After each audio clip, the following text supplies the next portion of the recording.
जम्मू काश्मीरमध्ये सोलापूरचा वीर सुपुत्र शहीद वैभव आवताडे यांना वीरमरण, मंगळवेढा तालुक्यातील गणेशवाडी गावावर शोककळा। देशसेवेसाठी सर्वोच्च बलिदान देणाऱ्या वीर जवानाला भावपूर्ण श्रद्धांजली।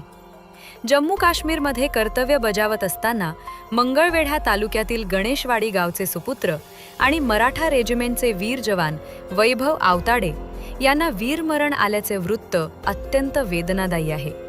देशाच्या सुरक्षेसाठी कर्तव्य बजावताना त्यांनी सर्वोच्च बलिदान दिल्याने सोलापूर जिल्ह्यासह गणेशवाडी गावावर शोककळा पसरली आहे। भारत मातेच्या रक्षणासाठी प्राणांची आहुती देणाऱ्या वीर जवान वैभव आवताडे यांच्या शौर्याला आणि बलिदानाला संपूर्ण देश सलाम करीत आहे। त्यांच्या कुटुंबियांच्या दुःखात संपूर्ण सोलापूर जिल्हा सहभागी असून वीर सुपुत्राला भावपूर्ण श्रद्धांजली अर्पण करण्यात येत आहे।